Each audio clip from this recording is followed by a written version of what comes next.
வணக்கம். நமது டிவியின் மாலை நேர பிரதான செய்திகள். உங்களோடு இணைந்து கொள்ளும் நான் ராசலிங்கம் ரவிரகு. முதலில் தலைப்புச் செய்திகள்.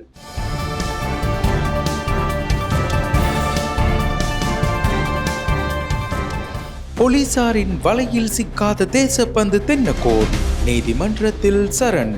நாளை வரை விளக்கமறியலில். சுகாதாரத்துறையினரின் தொழிற்சங்க நடவடிக்கை நியாயமற்றது. ஜனாதிபதி.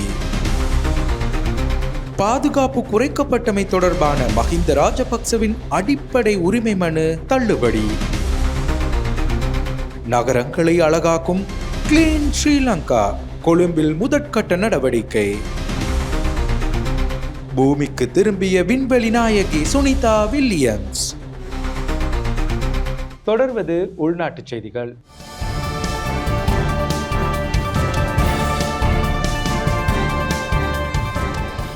முன்னாள் போலீஸ் மா அதிபர் தேசப்பந்து தென்னக்கோன் விளக்கமறியலில் வைக்கப்பட்டுள்ளார். மாத்தறை நீதவான் நீதிமன்றத்தில் இன்று காலை சரணடைந்த தேசப்பந்து தென்னக்கோனை நாளை வரை விளக்கமறியலில் வைக்குமாறு உத்தரவிடப்பட்டுள்ளது. 3 வாரங்களுக்கு மேல் தலைமறைவாகி இருந்த போலீஸ் மா அதிபர் தேசப்பந்து தென்னக்கோன் மாத்தறை நீதவான் நீதிமன்றத்தில் இன்று காலை சரணடைந்தார். வெலிகம பகுதியில் உள்ள ஹோட்டல் ஒன்றில் நடாத்தப்பட்ட துப்பாக்கி பிரயோகம் தொடர்பில் பணி இடைநீக்கம் செய்யப்பட்டுள்ள போலீஸ் மா அதிபர் தேசப்பந்து தென்னக்கோனை கைது செய்யுமாறு மாத்தறை நீதவான் நீதிமன்றம் பகிரங்க பிடியாணை பிறப்பித்திருந்தது. இந்நிலையில் தாம் கைது செய்யப்படுவதை தடுத்து உத்தரவிடுமாறு கோரி தலைமறைவாகி இருந்த தேசப்பந்து தென்னக்கோன் தனது சட்டத்தரணிகளூடாக கடந்த 12ஆம் திகதி மேன்முறையீட்டு நீதிமன்றத்தில் நகர்த்தல் பத்திரம் ஒன்றை தாக்கல் செய்திருந்தார். எனினும் குறித்த மனு விசாரணைக்கு எடுத்துக்கொள்ளாது நீதிமன்றத்தால் நிராகரிக்கப்பட்டது. இந்நிலையில் போலீஸ் மா அதிபர் தேசப்பந்து தென்னக்கோனின் வீடு நேற்று மாலை குற்றப்புலனாய்வு திணைக்கள அதிகாரிகளால் மீண்டும் சோதனைக்கு உட்படுத்தப்பட்டது. ஒரு வாரத்துக்கு முன்னர் குறித்த வீடு சோதனையிடப்பட்டமை குறிப்பிடத்தக்கது. வீட்டு வளாகத்தில் கண்டெடுக்கப்பட்ட பல சந்தேகத்திற்குரிய பொருட்கள் தொடர்பில் முன்னெடுக்கப்படும் விசாரணைகளுக்காக நேற்று மாலையும் அவரின் வீடு சோதனைக்கு உட்படுத்தப்பட்டுள்ளது. இதேவேளை நீதிமன்றத்தில் இன்று காலை சரணடைந்த முன்னாள் போலீஸ் மா அதிபர் தேசப்பந்து தென்னக்கோன் குறித்து பொதுமக்கள் பாதுகாப்பு அமைச்சர் ஆனந்த விஜயபால இன்று பாராளுமன்றத்தில் விசேட அறிக்கை ஒன்றையும் வெளியிட்டார். பல நாட்களாக கைது நடவடிக்கையை தவிர்த்து வந்த தென்னக்கோன் தேசிய அளவில் குறிப்பிடத்தக்க கவனத்திற்கு உள்ளாகி வந்த நிலையில் மாத்தறை நீதிமன்றத்தில் இன்று சரணடைந்ததை அமைச்சர் உறுதிப்படுத்தினார். குற்ற புலனாய்வு துறையின் குழு நேற்று ஹோகந்திரவில் உள்ள தென்னக்கோனின் வீட்டை சோதனை செய்ததாகவும் அமைச்சர் விஜயபால பாராளுமன்றத்தில் தெரிவித்தார். சோதனையின் போது 795 வெளிநாட்டு மதுபான போத்தல்கள் மற்றும் 214 உள்நாட்டு மதுபான போத்தல்கள் உட்பட மொத்தம் 1009 மதுபான போத்தல்கள் கண்டுபிடிக்கப்பட்டதாக அமைச்சர் கூறினார். மேலதிகமாக தென்னக்கோனின் துப்பாக்கி என்று சந்தேகிக்கப்படும் ஒரு கை துப்பாக்கி மற்றும் 2 புதிய கையடக்க தொலைபேசிகள் என்பன அவருடைய வீட்டிலிருந்தும் கைப்பற்றப்பட்டதாக அமைச்சர் கூறினார். அத்துடன் குறித்த கையடக்க தொலைபேசிகளை பகுப்பாய்வு செய்வதன் மூலம் அதிகளவு தகவல்களை பெற முடியும் எனவும் அமைச்சர் கூறியுள்ளார். எதிர்காலத்தில் இது தொடர்பான உண்மைகளை நீதிமன்றங்களுக்கு தெரிவிக்க உள்ளதாகவும் அமைச்சர் விஜயபால குறிப்பிட்டார். இதற்கிடையில் சுமார் 3 வாரங்களாக காணாமல் போயிருந்த போலீஸ் மா அதிபரை தேடும் பணிகளில் 6 விசேட குழுக்கள் ஈடுபடுத்தப்பட்டிருந்தமை குறிப்பிடத்தக்கது. தமது பாதுகாப்பு குறைக்கப்பட்டமை தொடர்பில் முன்னாள் ஜனாதிபதி மஹிந்த ராஜபக்ச தாக்கல் செய்த அடிப்படை உரிமை மனுவை உயர் நீதிமன்றம் இன்று தள்ளுபடி செய்துள்ளது. முன்னாள் ஜனாதிபதி மஹிந்த ராஜபக்சவின் பாதுகாப்பை குறைப்பதற்கான அரசாங்கத்தின் தீர்மானத்தை ஆட்சேபித்து தாக்கல் செய்யப்பட்ட அடிப்படை உரிமை மனுவை உயர் நீதிமன்றம் இன்று தள்ளுபடி செய்துள்ளது. குறித்த மனுவை விசாரணைக்கு எடுத்துக்கொள்ளாது மன்று தள்ளுபடி செய்துள்ளது. முன்னாள் ஜனாதிபதி மஹிந்த ராஜபக்சவின் பாதுகாப்பு பணியாளர்களை 60ஆக குறைப்பதற்கான அரசாங்கத்தின் முடிவை ஆட்சேபித்து மஹிந்த ராஜபக்ச மனு தாக்கல் செய்திருந்தமை குறிப்பிடத்தக்கது. வரலாற்றில் அரசாங்கம் ஒன்றினால் அதிகபட்ச சம்பள உயர்வு வழங்கப்பட்டிருக்கக்கூடிய நிலையில் சுகாதாரத்துறையினரின் வேலை நிறுத்தம் ஏற்றுக்கொள்ள முடியாது என ஜனாதிபதி அனுரகுமார திசாநாயக்க இன்று தெரிவித்துள்ளார். தொழிற்சங்கங்களின் கோரிக்கையோ அழுத்தமோ இன்றி வரலாற்றில் அரசாங்கம் ஒன்றினால் மிக கூடிய சம்பள அதிகரிப்பு வழங்கப்பட்டுள்ள நிலையில் சுகாதார தொழிற்சங்கங்கள் வேலை நிறுத்தத்தில் ஈடுபடுவதை ஏற்க முடியாது என ஜனாதிபதி அனுரகுமார திசாநாயக்க தெரிவித்தார். ஜனாதிபதி அனுரகுமார திசாநாயக்க மற்றும் அரச சேவை ஐக்கிய தாதியர் சங்கத்திற்கு இடையிலான சந்திப்பு இன்று ஜனாதிபதி செயலகத்தில் நடைபெற்றது. வரையறுக்கப்பட்ட செலவுகளுக்கு உட்பட்டிருக்கும் தற்போதைய பொருளாதார நிலையிலும் கூட அரச சேவையை வினைத்திறனாக ஈடுபடுத்துதல், தகமையுள்ள நபர்களை அரச சேவைக்கு ஈர்த்துக் கொள்ளுதல் மற்றும் அரச சேவையை ஊக்குவிப்பதற்காக இம்முறை வரவு செலவு திட்டத்தில் அரச ஊழியர்களின் அடிப்படை சம்பளத்தை அதிகரிப்பது தொடர்பில் அரசாங்கம் கவனம் செலுத்தியுள்ளதாக ஜனாதிபதி தெரிவித்தார். இம்முறை வரவு செலவு திட்டத்தில் 6 முறைகளில் சம்பள உயர்வு வழங்கப்பட்டுள்ளதாக தெரிவித்த ஜனாதிபதி, அதன் பிரகாரம் மிக குறைந்த அடிப்படை சம்பளத்தை 15,000 ரூபாவினால் அதிகரித்தல், மேலதிக நேர கொடுப்பனவு அதிகரித்தல், விடுமுறை நாள் கொடுப்பனவு அதிகரித்தல், 80 வீதத்தினால் வருடாந்த சம்பள அதிகரித்தல், முழுமையான சம்பள அதிகரிப்புக்கு அமைய ஓய்வூதிய கொடுப்பனவை அதிகரித்தல் மற்றும் உழைக்கும் போது செலுத்தும் வரி எல்லையை அதிகரித்தல் என்பனவற்றை மேற்கொண்டுள்ளதாக குறிப்பிட்டார். இந்த சம்பள அதிகரிப்பு அரச சேவையில் அதிகளவானவர்களால் பாராட்டப்படுவதாகவும் அது தொடர்பில் புதிய அரசாங்கத்தின் ஆர்வத்தை பாராட்டுவதாகவும் ஜனாதிபதியிடம் கூறிய அரச சேவை ஐக்கிய தாதிய சங்கத்தின் பிரதிநிதிகள் தாதியர் சேவையில் தற்போது காணப்படுகின்ற பிரச்சினைகள் குறித்து ஜனாதிபதியின் கவனத்திற்கு கொண்டு வந்ததோடு அவற்றுக்கு துரித தீர்வு பெற்று தருமாறும் கோரினர். கொழும்பு பல்கலைக்கழக வேந்தர், மேல்மாகாண தலைமை சங்க நாயக்கர், அரச சேவை ஐக்கிய தாதியர் சங்கத்தின் தலைவருமான முரத்தொட்டுவே ஆனந்த தேரர், சுகாதார மற்றும் ஊடக அமைச்சர் டாக்டர் நலிந்த ஜெயதிச, ஜனாதிபதியின் செயலாளர் கலாநிதி நந்திக சனத்குமார் நாயக்க மற்றும் அரச சேவை ஐக்கிய தாதியர் சங்கத்தின் பிரதிநிதிகள் சிலரும் இந்த சந்திப்பின் போது கலந்து கொண்டிருந்தனர். கிளீன் ஸ்ரீலங்கா வேலை திட்டத்தின் கீழ் நகர பசுமை வலய திட்டத்தை ஆரம்பிக்க நடவடிக்கை எடுக்கப்பட்டிருக்கின்றது. இதன் முதற்கட்ட செயற்பாடுகள் கொழும்பில் முன்னெடுக்கப்பட இருப்பதாக ஜனாதிபதி ஊடக பிரிவு தெரிவிக்கின்றது. நாட்டில் ஒழுக்கம், சமூக மற்றும் சூழலியல் ரீதியான புதிய மறுமலர்ச்சியை ஏற்படுத்தி சமூகத்தை மேலும் உயர்வான நிலைக்கு உயர்த்தி வைப்பதை நோக்காக கொண்ட கிளீன் ஸ்ரீலங்கா திட்டத்தின் கீழ் முன்னோடி நகர பசுமை வலய வேலை திட்டம் செயற்படுத்தப்பட உள்ளது. அதன் முதற்கட்டத்தின் கீழ் பேலியகுட மற்றும் ஒருகொடவத்த பகுதிகளில் முன்னோடி நகர பசுமை வலய வேலை திட்டங்கள் 2 செயற்படுத்த திட்டமிடப்பட்டுள்ளது. பசுமை நகர திட்டத்தின் கீழ் நகர திட்டமிடல் வேலை திட்டமாக அரச மற்றும் தனியார் துறை பங்களிப்புடன் முன்னெடுக்கப்படவிருக்கும் இந்த வேலை திட்டம் இந்த மாத இறுதிக்குள் ஆரம்பிக்கப்பட உள்ளது. அரச, தனியார், மக்கள் கூட்டுணைவுடன் உள்ளிட்ட எண்ணக்கருவுக்கு அமைய அரச துறை, தனியார் துறை மற்றும் பொதுமக்களை இணைத்து கொண்டு இந்த வேலை திட்டம் முன்னெடுக்கப்பட உள்ளது.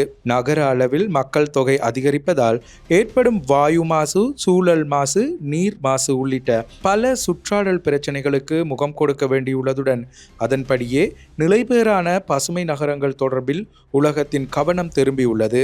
நகர வனவளத்தை உருவாக்குவதன் ஊடாக சுற்றாடல் பிரச்சனைகள் குறைவது மாத்திரமன்றி சுற்றாடல் அழகாகும் என்பதால் கான்கிரீட் வளையங்களுக்கு பதிலாக இயற்கை தன்மையை நுகரக்கூடிய பசுமை வலயத்தில் மக்கள் வாழ்வதற்கு வழிவகுக்கும். அது உடல், உள ரீதியான ஆரோக்கியமான சமூகத்தை உருவாக்கும் என ஜனாதிபதியின் ஊடக பிரிவு விடுத்துள்ள அறிக்கையில் தெரிவிக்கப்பட்டிருக்கின்றது. நகர அபிவிருத்தி அதிகார சபை, வீதி அபிவிருத்தி அதிகார சபை, கொழும்பு மாநகர சபை, இலங்கை ரயில்வே திணைக்களம், கரையோர பாதுகாப்பு மற்றும் கடல் வளங்கள் முகாமைத்துவ திணைக்களம் உள்ளிட்ட அரச நிறுவனங்கள் மற்றும் தனியார் நிறுவனங்கள் பலரும் இந்த திட்டத்துடன் கைகோர்த்திருப்பதுடன் கேப்டல் மகாராஜா குழுமம் நிதி அனுசரணை வழங்கியுள்ளது. யாழ்ப்பாண பல்கலைக்கழகத்தின் 39வது பொது பட்டமளிப்பு விழா உபவேந்தர் பேராசிரியர் சி சட்குணராசாவின் தலைமையில் இன்று ஆரம்பமாகியது. யாழ்ப்பாண பல்கலைக்கழகத்தின் 39வது பொது பட்டமளிப்பு விழா துணைவேந்தர் பேராசிரியர் சி சட்குணராசா தலைமையில் இன்று ஆரம்பமாகியது. மரபார்ந்த பண்பாட்டு அணிவகுப்புடன் நிகழ்வுகள் ஆரம்பமாகின. பல்கலைக்கழகத்தின் விரிவுரையாளர்கள், அலுவலர்கள், பேராசிரியர்கள் மற்றும் பீடாதிபதிகள் அணிவகுத்து வர கொடி, குடை, ஆலவட்டம் சகிதம் விழா அரங்குக்கு வருகை தந்த துணைவேந்தர் அமர்வுகளுக்கு தலைமை தாங்கி பட்டங்களையும் பரிசில்கள் மற்றும் தகமை சான்றிதழ்களையும் வழங்கினார். இன்று முதல் எதிர்வரும் 22ஆம் திகதி வரை 13 அமர்வுகளாக நடைபெறவுள்ள இந்த பட்டமளிப்பு நிகழ்வில் 3920 பேர் பட்டங்களை பெறவுள்ளனர். அத்துடன் சகல பட்ட கற்கை நெறிகளுக்குமாக 68 தங்க பதக்கங்களும் 57 பரிசில்களும் 4 புலமை பரிசில்களும் வழங்கப்பட உள்ளன. பாராளுமன்ற உறுப்பினர் ராமநாதன் அர்ஜுனா எதிர்வரும் 8 அமர்வுகளில் பாராளுமன்றத்தில் ஆற்றும் உரைகளை ஒளிவடிவில் நேரலையாக ஒளிபரப்பு செய்வதற்கு தடை செய்யப்பட்டிருக்கின்றது. பாராளுமன்ற உறுப்பினர் ராமநாதன் அர்ஜுனா பாராளுமன்றத்தில் ஆற்றும் உரைகளை நேரடி ஒளிபரப்பு செய்ய தற்காலிக தடை விதிக்கப்பட்டுள்ளது. அத்துடன் ராமநாதன் அர்ஜுனாவின் அருவருப்பான பேச்சுக்களை அன்சாட்டிலிருந்து நீக்குமாறும் சபாநாயகர் ஜகத் விக்ரமரத்ன பணிப்புரை விடுத்துள்ளார். பாராளுமன்றத்தில் நடைபெறும் அடுத்த 8 அமர்வு நாட்களில் பாராளுமன்ற உறுப்பினர் ராமநாதன் அர்ஜுனாவினால் பாராளுமன்றத்தில் முன்வைக்கப்படும் கருத்துக்கள் மற்றும் உரைகளை நேரடியாக ஒளிபரப்பு செய்வதற்கு சபாநாயகரினால் தடை விதிக்கப்பட்டுள்ளது. ராமநாதன் அர்ஜுனாவினால் பாராளுமன்றத்திலும் அதற்கு வெளியிலும் தொடர்ச்சியாக முன்வைக்கப்படும் வெறுப்பு பேச்சுகள் மற்றும் விமர்சனங்களால் இனங்களுக்கிடையிலான நல்லிணக்கத்திற்கு பாதிப்பு ஏற்படுவதாக சபாநாயகர் ஜகத் விக்ரமரத்ன சபையில் இன்று அறிவித்தார். யூடியூபர் கிருஷ்ணாவை தொடர்ந்தும் விளக்கமறியலில் வைக்குமாறு நீதிமன்றம் இன்று உத்தரவிட்டுள்ளது. யாழ்ப்பாணத்தில் உள்ள பிரபல யூடியூபர் கிருஷ்ணாவை அடுத்த மாதம் 2ஆம் தேதி வரை தொடர்ந்தும் விளக்கமறியலில் வைக்குமாறு மல்லாகம் நீதிமன்றம் உத்தரவிட்டுள்ளது. குறித்த யூடியூபர் தொடர்பான காணொளி ஒன்று வெளியாகி சர்ச்சையை ஏற்படுத்தியிருந்தது. இந்நிலையில் அவர் கடந்த 9ஆம் தேதி பண்டத்தரிப்பு பகுதிக்கு சென்றபோது சில்லாலை இளைஞர்களால் மடக்கி பிடிக்கப்பட்டு போலீசாரிடம் ஒப்படைக்கப்பட்டார். விசாரணைகளை மேற்கொண்ட போலீசார் அவரை மல்லாகம் நீதிமன்றத்தில் முற்படுத்தினர். இந்நிலையில் அவரை இன்று வரை விளக்கமறியலில் வைக்குமாறு நீதவான் உத்தரவிட்டிருந்தார். பின்னர் அவர் தொடர்பான வழக்கு இன்று நீதிமன்றத்தில் மீண்டும் எடுத்துக்கொள்ளப்பட்ட போது எதிர்வரும் 2ஆம் தேதி வரை கிருஷ்ணாவை விளக்கமறியலில் வைக்குமாறு நீதவான் உத்தரவிட்டுள்ளார். கலனி பல்கலைக்கழகத்தின் சிரேஷ்ட விரிவுரையாளர் ஒருவர் விபத்தில் உயிரிழந்துள்ளார். கலனி பல்கலைக்கழகத்தின் சிரேஷ்ட விரிவுரையாளர் NDG காயந்த குணேந்திரா விபத்தில் உயிரிழந்துள்ளார். கலனி பல்கலைக்கழகத்தின் தத்துவத்துறையின் உளவியல் பிரிவின் தலைவராக இவர் பணியாற்றியுள்ளார். தனது 3 பிள்ளைகள் மற்றும் மனைவியுடன் யாழ்ப்பாணத்திலிருந்து திரும்பிக் கொண்டிருந்த போது மத்திய அதிவேக வீதியில் இடம்பெற்ற விபத்தில் சிரேஷ்ட விரிவுரையாளர் உயிரிழந்துள்ளார். குருநாகலிலிருந்து மீரிகம நோக்கி பயணித்த காயந்தவின் வேன் சாரதியின் கட்டுப்பாட்டை இழந்து அதே திசையில் பயணித்த லொரியின் பின்புறம் மோதியதில் இந்த விபத்து இடம்பெற்றுள்ளதாக போலீசார் தெரிவித்தனர். விபத்தில் காயமடைந்தவர்கள் கொழும்பு தேசிய வைத்தியசாலையில் சிகிச்சை பெற்று வருகின்றனர். உள்ளூராட்சி மன்ற தேர்தலில் ஜெர்மன் நாட்டை சேர்ந்த பெண் ஒருவர் களமிறங்கியுள்ளார். மாத்தளை மாவட்டத்தில் உள்ளூராட்சி மன்ற தேர்தலில் போட்டியிடுவதற்காக ஜெர்மன் நாட்டை சேர்ந்த பெண் ஒருவர் கட்டுப்பணம் செலுத்தியுள்ளார். அந்த பெண் இலங்கை குடியுரிமையை பெற்று தேர்தலில் போட்டியிட தகுதி பெற்றுள்ளதாக தெரிவிக்கப்படுகிறது. மேலும் குறித்த ஜெர்மன் பெண் ஒரு சுயேட்சை குழுவின் வேட்பாளராக கலேவல பிரதேச சபைக்கு போட்டியிட உள்ளார். இதற்கமைய கட்டுப்பணத்தை செலுத்திய பின்னர் ஊடகங்களுக்கு கருத்து தெரிவித்த அவர் இலங்கையில் மாற்றங்களை கொண்டு வருவதற்கு நம்பிக்கையுடன் தான் போட்டியிடுவதாக கூறியுள்ளார். இலங்கையின் சுற்றுலாத்துறை மேம்பாட்டிற்காக புதிய ஆலோசனை குழு ஒன்று நியமிக்கப்பட்டுள்ளது. இலங்கையின் சுற்றுலா மேம்பாட்டிற்கு 13 பேர் கொண்ட சுற்றுலா ஆலோசனை குழு நியமிக்கப்பட்டுள்ளது. சுற்றுலாத்துறை அமைச்சர் விஜித ஹேரத் இந்த குழுவை நியமித்துள்ளார். இந்த குழு இலங்கையின் சுற்றுலா மேம்பாட்டிற்கு வழிகாட்டுவதற்காக தொழில் வல்லுநர்கள், கல்வியாளர்கள் மற்றும் முக்கிய பங்குதாரர்களை ஒன்றிணைத்து உருவாக்கப்பட்டுள்ளதாக சுற்றுலாத்துறை அமைச்சர் விஜித ஹேரத் தெரிவித்தார். அத்துடன் புதிதாக நியமிக்கப்பட்ட அனைத்து உறுப்பினர்களுக்கும் வாழ்த்துக்களை தெரிவித்த அமைச்சர் இலங்கையின் சுற்றுலாத்துறையை மேம்படுத்த ஒன்றாக இணைந்து பணியாற்ற எதிர்பார்ப்பதாகவும் குறிப்பிட்டார். திருட்டுச் சம்பவம் தொடர்பில் தலைமறைவாகியுள்ள வெலிகந்த போலீஸ் நிலையத்தின் முன்னாள் பொறுப்பதிகாரியை கைது செய்வதற்கான பிடியாணை பிறப்பிக்கப்பட்டிருக்கின்றது. வெலிகந்த போலீஸ் நிலையத்தின் முன்னாள் பொறுப்பதிகாரியை கைது செய்து நீதிமன்றத்தில் ஆஜர்படுத்துமாறு பொலனறுவை இலக்கம் 2 நீதவான் நீதிமன்றம் போலீசாருக்கு உத்தரவிட்டுள்ளது. சில மாதங்களுக்கு முன்பு வெலிகந்த போலீசார் 20 பசுக்களுடன் 2 சந்தேக நபர்களை கைது செய்து நீதிமன்றத்தில் ஆஜர்படுத்தினர். இதன்படி பசுக்களை அரசாங்க பண்ணையில் ஒப்படைக்க உத்தரவிடப்பட்ட போதிலும் அவை 2 கடத்தல்காரர்களிடம் மீண்டும் விற்பனை செய்யப்பட்டன. இந்த விடயம் தொடர்பில் போலீஸ் நிலைய முன்னாள் பொறுப்பதிகாரி வெளிநாடு செல்வதற்கும் தடை விதிக்கப்பட்டது. இந்த சம்பவத்துடன் தொடர்புடைய 2 சந்தேக நபர்கள் கடந்த 18ஆம் தேதி போலீசாரால் நீதிமன்றத்தில் ஆஜர்படுத்தப்பட்டனர். மேலும் பிரதான சந்தேக நபரான வெலிகந்த போலீஸ் நிலைய முன்னாள் பொறுப்பதிகாரி தலைமறைவாக உள்ளதாக வடமத்திய மாகாண சிரேஷ்ட போலீஸ் அத்தியட்சகர் அலுவலகம் நீதிமன்றத்திற்கு அறிவித்தது. இதனைத் தொடர்ந்து போலீஸ் நிலைய பொறுப்பதிகாரிக்கு எதிராக நீதிமன்றம் பிடியாணை உத்தரவை பிறப்பித்துள்ளமை குறிப்பிடத்தக்கது. விண்வெளிக்கு சென்ற சுனிதா வில்லியம்ஸ் இன்று அதிகாலை பூமியை வந்தடைந்தார். இந்த விடயம் உள்ளிட்ட மேலும் சில வெளிநாட்டு தகவல்களை சுமந்து வரும் சர்வதேச செய்திகளின் தொகுப்பு அடுத்து.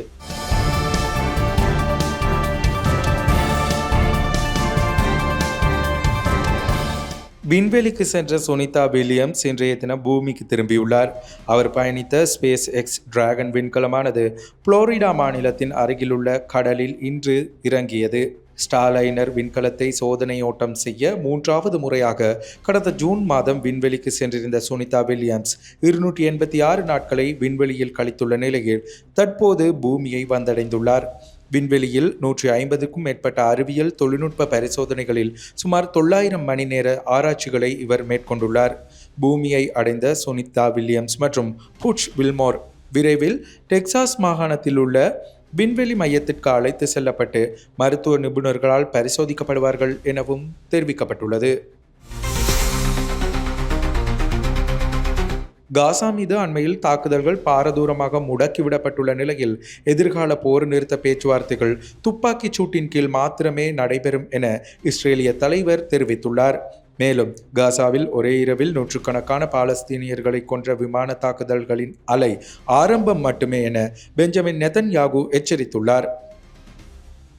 காசாவின் சுகாதார அமைச்சின் கூற்றின்படி விமான தாக்குதல்களில் குறைந்தது 404 பாலஸ்தீனியர்கள் கொல்லப்பட்டுள்ளனர். அவர்களில் 100கணக்கானவர்கள் குழந்தைகள் என்பதும் குறிப்பிடத்தக்கது. அத்துடன் 560க்கும் மேற்பட்டோர் காயமடைந்துள்ள நிலையில் இந்த எண்ணிக்கை மேலும் அதிகரிக்கப்படும் எனவும் தெரிவிக்கப்பட்டுள்ளது. அமெரிக்க ஜனாதிபதி டொனால்ட் ட்ரம்பிற்கும் ரஷ்ய ஜனாதிபதி விளாடிமிர் புட்டினுக்கும் இடையில் மேற்கொள்ளப்பட்ட தொலைபேசி அழைப்பை தொடர்ந்து யுக்ரைனில் உடனடி மற்றும் முழு போர் நிறுத்தத்தை நிராகரித்து எரிசக்தி உட்கட்டமைப்பு மீதான தாக்குதல்களை நிறுத்த மட்டுமே ரஷ்யா ஒப்புக்கொண்டுள்ளது. இத்துடன் நமது டிவியின் மாலை நேர பிரதான செய்திகள் நிறைவடைகின்றன. வணக்கம்.